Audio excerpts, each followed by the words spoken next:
우리는 왜 이토록 나뉘게 되었을까요?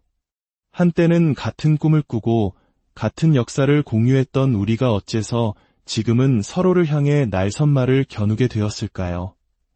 오늘 우리는 한 남자의 목소리에 귀를 기울여 보려 합니다. 그는 부와 명예의 정상에도 서보았고 모든 것을 잃은 절망의 나락에도 떨어져 보았습니다. 그리고 그 파란만장한 삶의 여정 속에서 분열된 시대를 살아가는 우리 모두가 함께 붙잡을 수 있는 하나의 가치를 발견했다고 말합니다. 이 이야기가 당신의 마음에 울림을 준다면 구독과 좋아요를 통해 더 많은 이들에게 이 선한 영향력이 퍼져나갈 수 있도록 힘을 보태주시길 바랍니다. 당신의 작은 클릭 하나가 누군가에게는 큰 위로와 희망이 될 수 있습니다. 주님의 이름으로 여러분의 삶에 평안과 축복이 가득하기를 기도합니다. 이제 잠시 색안경을 내려놓고 그의 이야기에 귀 기울여 보시겠습니까? 안녕하십니까? 55년의 세월을 살아오면서 오늘 이 자리는 제게 또 하나의 새로운 날로 기억될 것입니다. 저는 신앙을 가진 사람으로서 이 모든 만남이 하나님의 인도하심이라 굳게 믿습니다. 오늘 여러분과 함께하는 이 시간이 저에게는 큰 영광입니다.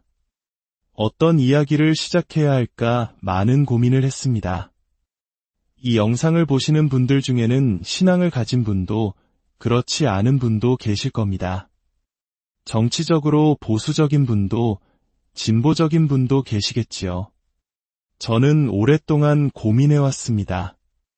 어떻게 하면 신념이 다른 우리가 서로를 포용하고 존중하며 살아갈 수 있을까? 어떻게 하면 우리 모두가 다시 하나가 될 수 있을까? 언제부터인가 대한민국은 진보와 보수가 서로를 존중하기는커녕 적대시하며 극심한 대립과 갈등을 겪고 있습니다. 산업화 세대와 민주화 세대가 힘을 합쳐 이룩한 이 자유민주주의 대한민국을 더욱 풍요롭게 만들어 우리 미래 세대에게 물려주어야 하는데 현실은 너무나 안타깝습니다. 평화 통일을 이루어 북녘 동포들에게도 신앙의 자유를 선물하고 억압받는 그들을 해방시켜 다 함께 행복하게 사는 날을 꿈꿔야 하는데 말입니다. 저는 오늘 이 모든 분열과 갈등을 넘어 우리가 함께 나눌 수 있는 가치에 대해 이야기하고 싶습니다. 어떤 이들은 저를 강성 우파, 거친 목소리를 내는 사람으로 기억할지 모릅니다. 하지만 제가 정치적인 목소리를 내기 시작한 것은 불과 8개월 남짓입니다. 그 이전 26년의 세월 동안 저는 대한민국의 수많은 청년들과 함께 호흡하며 그들의 꿈과 좌절을 가르쳐온 교육자였습니다. 대학 입시 학원에서 13년, 그리고 공무원 학원에서 또 13년. 제 앞에는 각기 다른 정치 성향과 생각을 가진 젊음들이 앉아 있었습니다. 그때의 저는 진보도 보수도 아니었고, 열의 9의 학생들은 저의 가르침을 존중하고 따라주었습니다. 그렇다면 제가 26년간 붙들고 살아왔던 그 가치는 무엇이었을까요? 제 삶의 이야기를 통해 그 답을 찾아가려 합니다.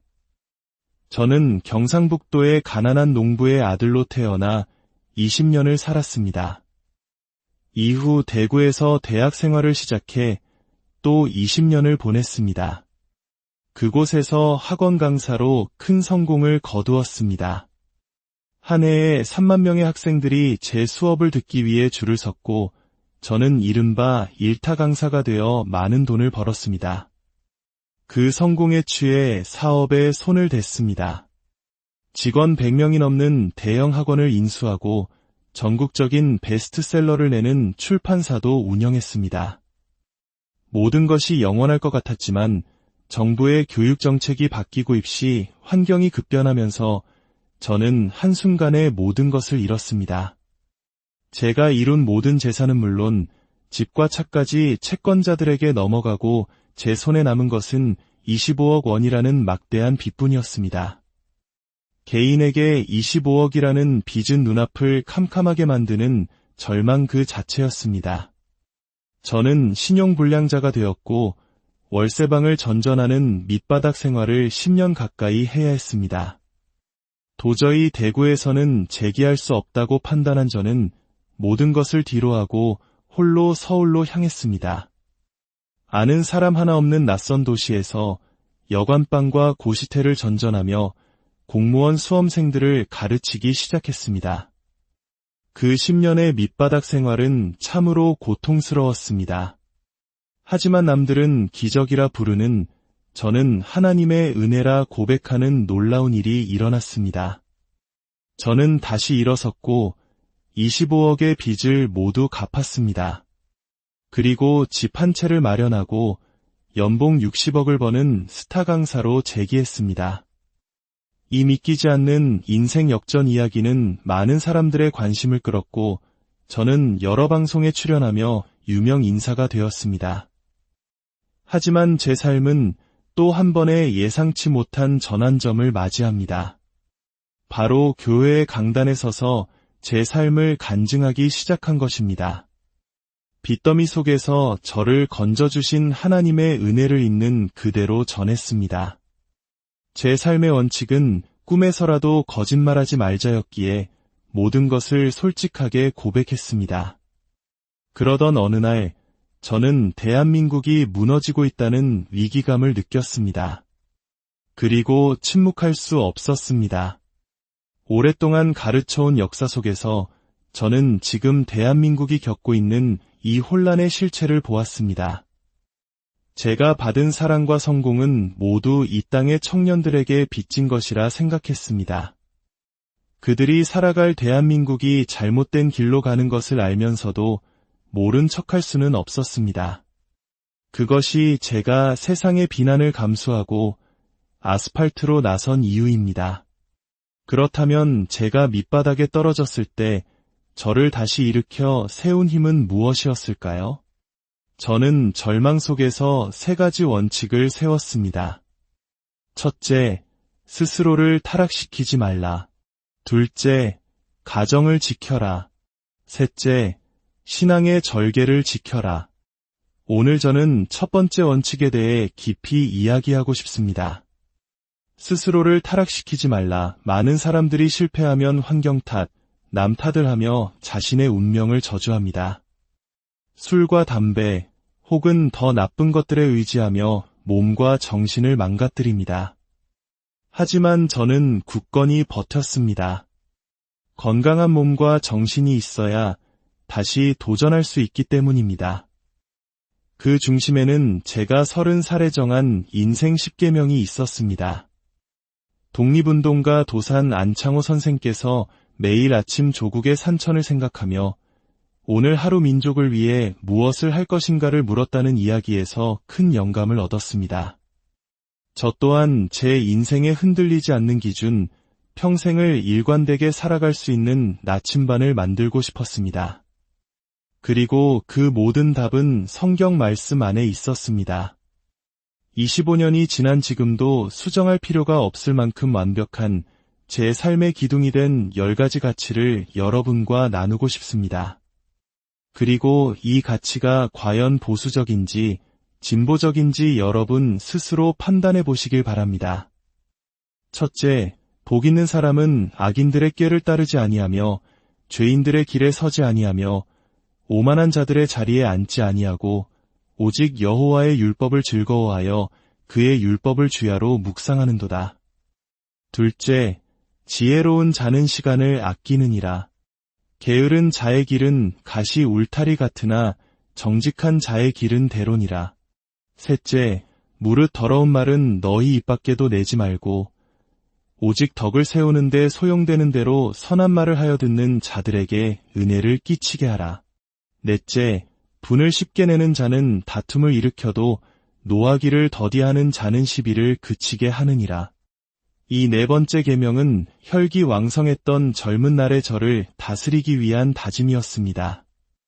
리더가 감정을 절제하지 못하면 조직 전체가 불안에 떱니다. 온유함은 리더의 가장 큰 덕목입니다. 다섯째, 지혜로운 아들은 아버지를 즐겁게 하여도 미련한 자는 어머니를 업신여기느니라.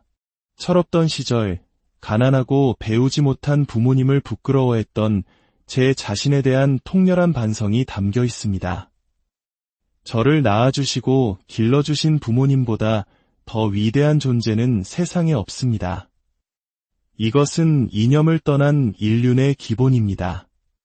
여섯째, 적은 소득이 의를 겸하면 많은 소득이 불의를 겸한 것보다 나으니라. 저는 이 원칙에 따라 정직하게 돈을 벌고 떳떳하게 세금을 냅니다.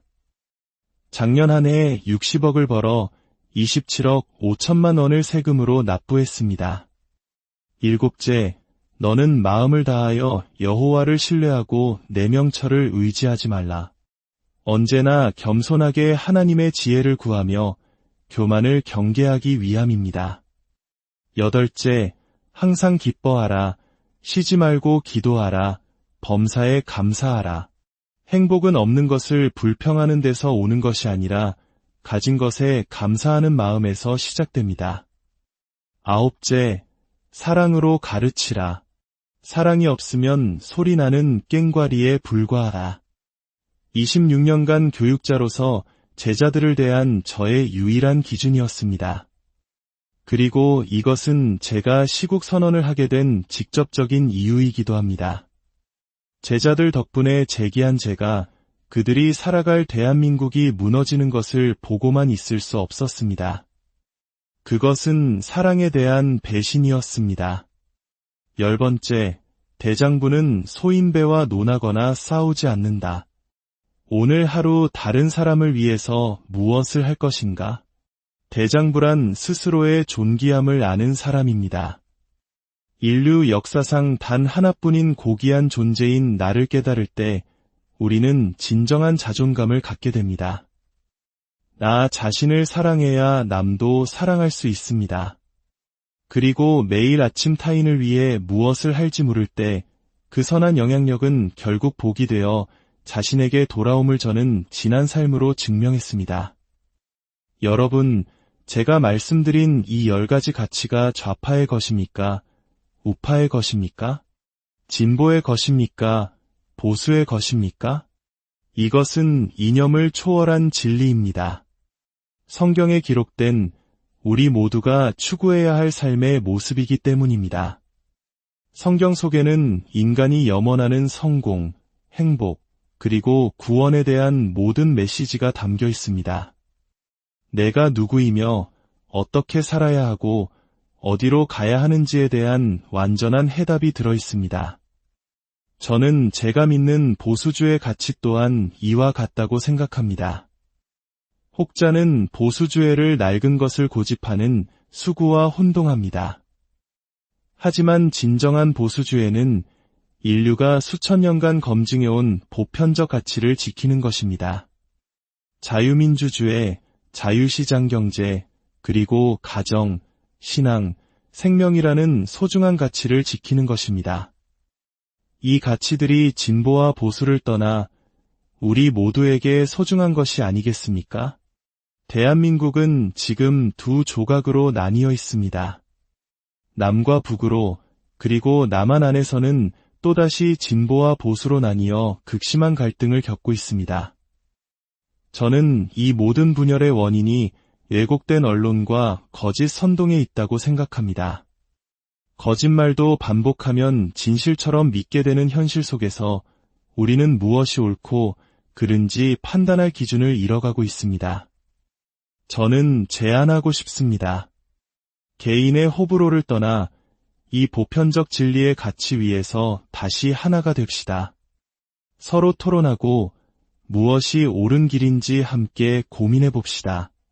우리가 선을 행하되 낙심하지 말지니 포기하지 아니하면 때가 이름에 거두리라. 오직 정의를 물같이 공의를 마르지 않는 강같이 흐르게 할지어다. 이 말씀처럼 이 땅에 진정한 정의와 공의가 바로 서고 분열과 갈등을 넘어 화합과 통합의 대한민국이 되기를 소망합니다. 갇혀있는 북녘 동포들에게도 자유와 신앙의 빛이 전해지는 그날을 위해 저의 남은 삶을 바치고 싶습니다. 부족한 저의 이야기를 끝까지 들어주셔서 진심으로 감사드립니다. 오늘 이 자리에 오신 모든 분들과 영상을 통해 함께 해주신 모든 분들의 삶 위에 하나님의 크신 은혜와 평강이 넘치시기를 간절히 기도합니다. 감사합니다.